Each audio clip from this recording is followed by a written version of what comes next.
Chapter 5. The Things That Are New. Gregor woke to the slap of his skull against the wagon bed. White flower petals of light fluttered through a canopy of red trees, dense as smoke. His whole body cracked and ached as he sat upright. The odd angles of the cramped merchant's wagon hadn't been kind to his back. Before he had his bearings, the wagon bounced again, clattering his teeth and kicking away the last of his grogginess. "Hey, lad, sorry. These paths ain't even been proper blazed." The accented voice of his companion pierced his latent dreams. "Where are we?" Gregor asked.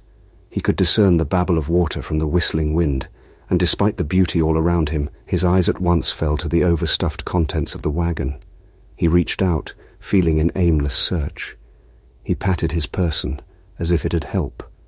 The only thing he felt was the leather journal tucked into the satchel beneath his loose shirt, and vertigo struck up by inner ear damage he'd earned by blowing a drum during war.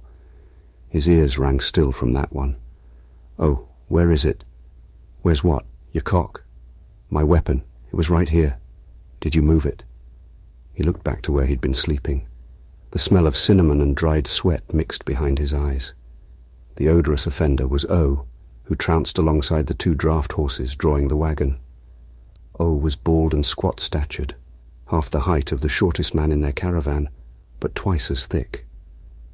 O owned the wagon Gregor rode in on, and 12 more along the line. The caravan doubled in size when they passed through the free city of Wynweld, the last stop before their embarkation to strange and isolate places south. Most of their fellow travellers were men with brown hair and brown eyes. Most were brown-haired, brown-eyed Rukanians.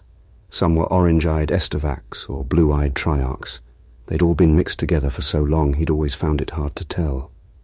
Irrelevant nationalities aside, they were all venture capitalists like O, lured by the possibility of untapped wealth beyond the mountains. "And turn to stone? No. It's up here on the bed, where you left it. Don't lose your head." Gregor, feeling older than he was, or perhaps right for his age, crawled sluggish over the stacked dry wood boxes and barrels and found the object of his search. A long bundle swaddled in a linen flag jutted out from amongst a barrel of umbrellas like another unassuming trinket to be pawned off at the native's expense. He pulled it free, the heavy chain hanging exposed from the top brushed against his knuckles. The 3 bars of his iron crux dangled from its end. "Stop worrying like some kind of grumpy old man." "I feel like one." Gregor rubbed his sore neck and placed the bundle across his lap. "Where are we?" "We crossed the fold not more than—" O glanced at his wristwatch, an oblong black-faced piece with golden numerals. "Very expensive." "About an hour ago. Those mountains you see yonder east, that's the Rex. They split from the Artons about 20 miles north. They're the last thing between us, and uncountable riches, Greg." Gregor leaned back to admire the peaks. They raked like claws of brown, white and green against the sunlight. Great trunks swept from the wreath of the bald mountains, grown tall to rise above the thick mists and fogs that, until only a few months back, made the mountains impassable. The path they followed hugged close to a small creek, a runoff from a titanic river believed to bisect the whole of the Rukanian Rutland. Growing along the bank, to where the wheels of their wagons cut a grooved path, were honey-suppled flowers, wilder and more numerous in some places than the grass itself. Little bugs skipped back and forth between the crystalline creek and the flower beds, buzzing and hovering. Birds squawked and warbled from unseen perches, a song of beauty for some that gave Gregor a tightness in his chest. It's green, if that's what you mean. These mountains here, they're babies compared to those in the north. What they need is a good old-fashioned rake to give them some shape. Not every mountain has to have a rake, oh. Aye, and not every dwarf has a mountain, but they should. Fair point. Gregor conceded and sighed at the lustre. 400 years is a long time to be isolated from the world.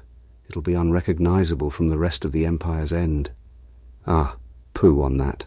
I got me trusty rifle with me. What's the worst out there? Some neshers. I'll crack 'em cross the jaw and send 'em running with their tail between their cheeks. As if they'd even be able to bite through that thick skull of yours. They can try. I ain't planning to stay long. No. Don't want to enjoy the sights. Haven't you any wonder left? Wonder for profit. if that's what you mean. Gregor sighed, but O was right in line with everybody else in present company. Times in the Triarchy had been tough, times in Rukania worse. The fall of the Shroud was the perfect opportunity for economic disparity to blossom into wanderlust. Headlines of emerald cities and rivers of gold had taken the newsstands, and public, by storm. While the larger guilds, merchant houses and corporates prepared their endeavours and bought their permits and sought Rukanian backing, people like O blazed the trails blind, hoping to stake the first claims in a lucrative and unmolested land. Gregor had his own reasons for crossing the Rex, and though he'd travelled the continent from frozen Av to sweltering Jian, he'd always tried to make room for natural awe. The world was an ever-expanding place of wild frontiers. Umbrellas. Gregor nudged one of the long handles jutting from the barrel. "So you do got eyes," O said. "You think the folk here will have use for umbrellas? Oh, they lived under fog for generations. Prolly, if anything, they'll want the metals, yeah? Really now. Put any thought what they'd use the metal for. It's tin and copper.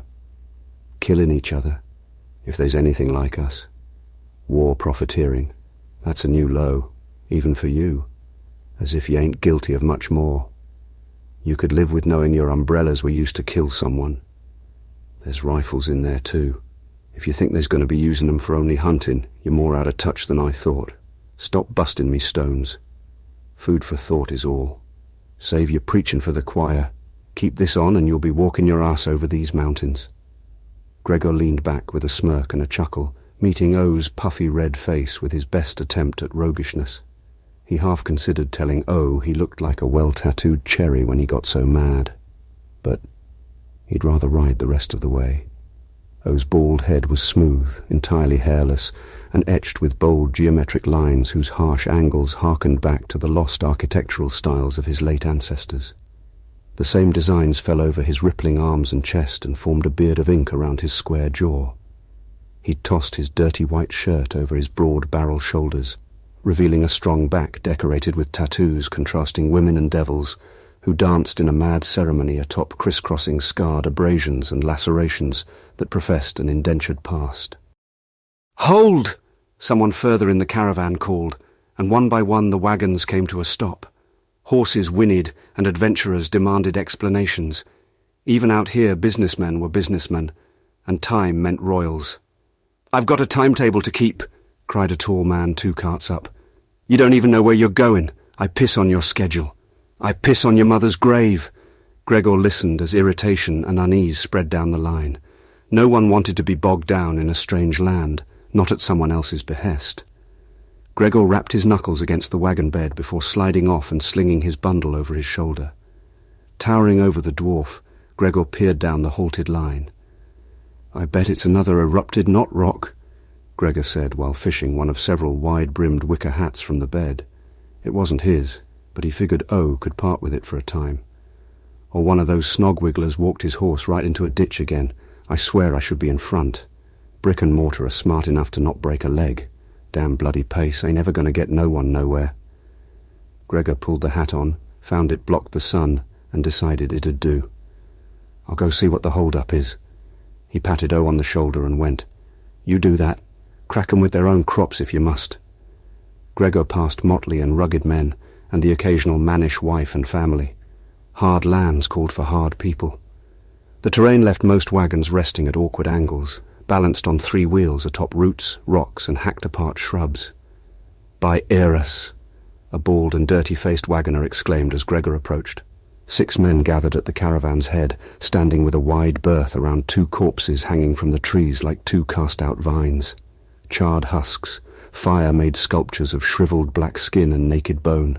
Flies buzzed about the rancid air, and not a man didn't cover their noses and mouths. The smell, Gregor knew. The bodies were old enough maggots had hatched, wriggling upon the lips and in the eyes, like milky pus erupted from a cyst. Ropes, frayed and brutal, chafed at their necks.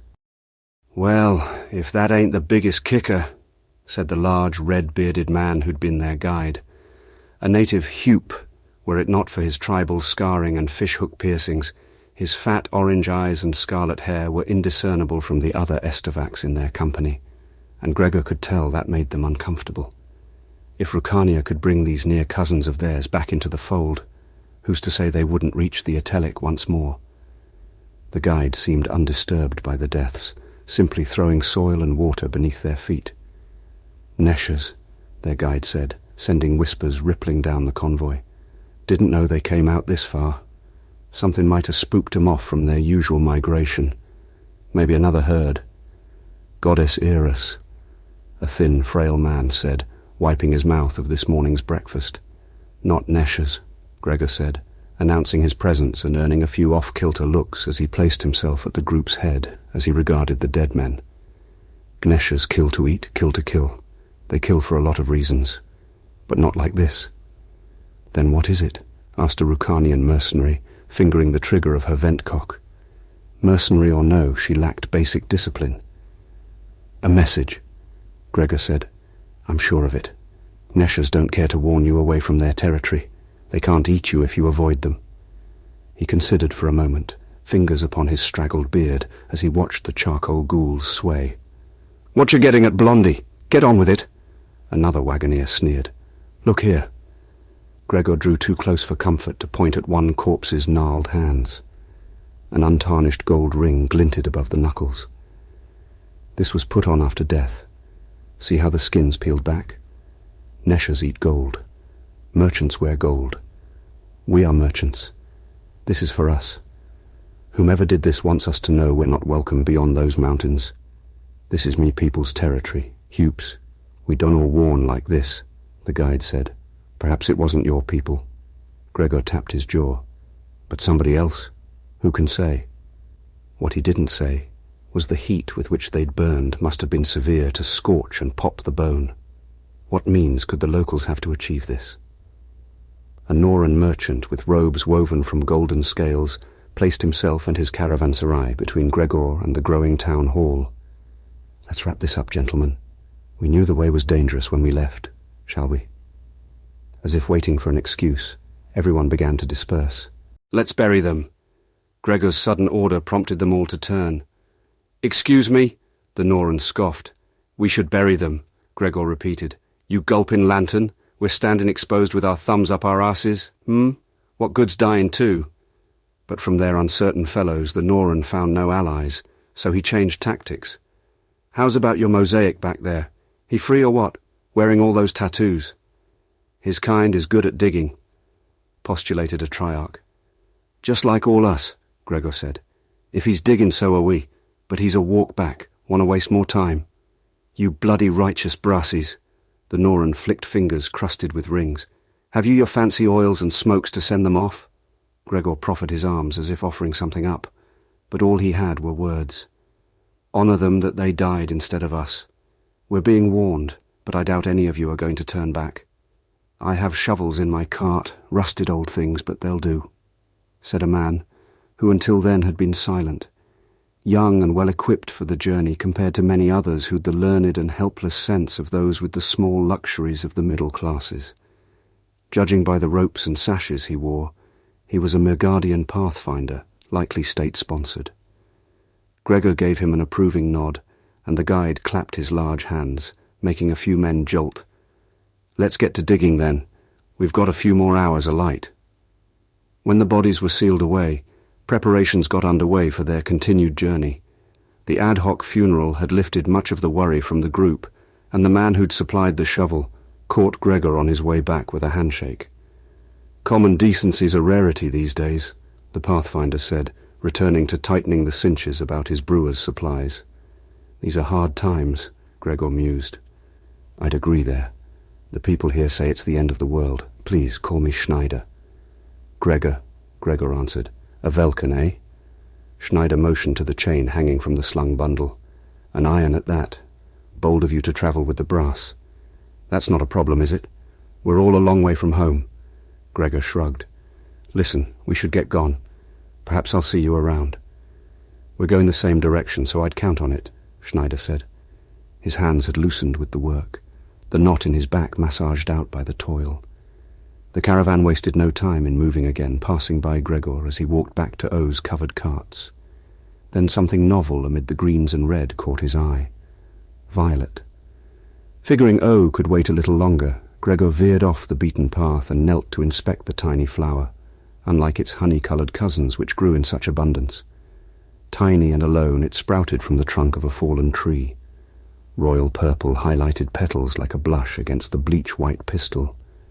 He must have looked an old fool cradling it as he was. But the rare creature lifted his heart. After a moment's admiration, he produced his journal from his satchel, found the first free page he could, and set the flower inside. This made 34. 34 as of yet nameless flowers he'd found and catalogued since they left Vineweld, and they hadn't even crossed the wrecks yet. 34 nameless specimens, all unknown to horticulturists at large, and each a wonder in of itself. 34, a poor number. As he turned to return to the path, a red-rinded Ilesh gawked gecko-eyed at the journal in his hand. "That's Manticore's envy," the hissing lizard said. As tall as Greg, but bigger in muscle and mucus, the creature's scaled body had a layer of crimson rind, an algae that supported the creature's natural immunities and bacterial health, while filtering the air and scouring for parasites. The sudden injection of his inhuman mouth, bearing rows of shark-like teeth from a long-horned skull, had caught Gregor by surprise. They seldom journeyed this far inland, tending to stick to coastal regions where their natural maritime affinity for commerce and exploration suited them best. There they had vast intercontinental networks and trade agreements. Here they'd a high opportunity for hypothermia, and in fact, this one seemed hypoxic already. Gregor opened the journal, past each catalogued specimen and the few qualities he'd gathered from interviews with locals, to show off his prized find. "A fellow fancier, are we?" he said. The Ilesh slithered in so close and quickly, Gregor worried it was about to scurry off with the purple-petaled purity. "A brewer, of sorts." The creature motioned with its tail, large and thick enough to break knees with a single swipe, back towards the cart of the Pathfinder, Schneider. "Ah," Gregor hummed in understanding, indicating the tangle of herb satchels, glass vials, and optical tools the creature donned. His misaligned eyes, even bespectacled to his scholarly end. "An alchemist, eh? And how do you know what this is? It'd be native only here, no? Specially evolved for the lightless fog?" "Of sorts," the creature chuckled, indicating the flower. "The Manticore's envy grows only where the ectasis of the fell fire licks upon the material shores. With but a coffee press you can distill a sleeping powder potent enough to kill a horse." "With a wielded activation, you mean?"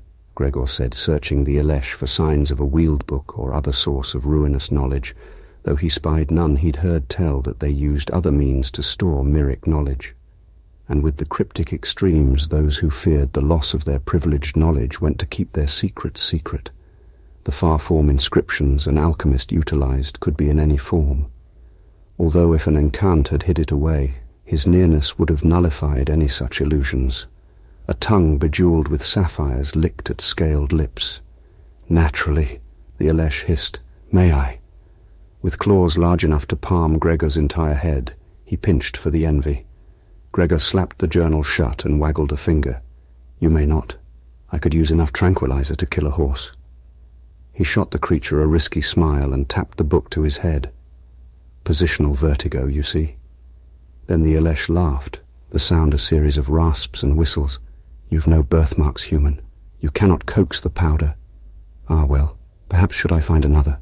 We could come to a deal," Gregor said, stepping aside the creature's wide berth as the caravan's pace began to return. "As I understand it, we walk the same path." "I would not be so certain," the red-rinded lizard said. "I hear the river's basin is drying up. Such delicate resources will sooner than later be in short supply. Tell you what, then. Should I end up with the need of your services, we'll work something out, you and I, deal?" Gregor offered a hand, just as he had to the Ilesh's partner Schneider. When clasped and shook to invoke the vagabond's contract, Gregor's own were dwarfed, like a child's in a father's palms. Deal. Gregor learned the Ilesh had a name, Noshskri, and had come south from an Ilesh quarter in the Triarchy called Lamplight, a blossoming hub for seafaring trade that brought goods from the Noraic deep into the heart of Eurys's eastern nations. Indeed, If even Ilesh trading companies had smelled the gold in the Artens and Rex, then big seas from the Triarchy and Rukanian mining guilds would soon be pouring into the region at an unprecedented rate. Not since the Norans crossed the Atelic would there be such an influx of pioneers and patriots into an unsettled land. O could be found feeding his lead mules apples, leathery jerky dangling from his mouth like a beard he lacked. "By me tatted tits, lad, where you been? The feller ahead of us hitched and left 5 minutes ago." Gregor said nothing and climbed into the bed. "What was the hold-up anyway?" O said, fastening reins. "Just some unlucky folks," Gregor said, tucking the bundle under his arm. No more napping. Now he'd need to be ready. But not so ready as not to jot down the taxonomy of the manticore's envy, a fey flower. Whatever qualities it had that had been of any benefit to the Ilesh would have been destroyed by his mere approach, unfortunately. "Be glad we've a large company." "Eh," O grunted. "Shh, keep it quiet, O. I suspect we may not be the only strangers in these strange lands." For in the trees he'd seen them near the corpses, barely perceptible owlish artifices with feathers of ephemeral weave, Miriel watchers with jewel-crafted diamond eyes that could penetrate illusions and trickery, tools of the professors that had revealed all within the caravan to a distant scryer, telegraphing reconnaissance to a signals intelligence centre in Vas Reims, or nearer. All had been revealed to them there, except he, whose presence would have been incorporeal to the arcane construct. As Gestalt, his shield, guarded him from such abhorrent divination and conferred him the ceaseless sight of Nara, the true six-eyed owl against which no imitation could triumph, against which neither phantasm or bewitchment could prevail.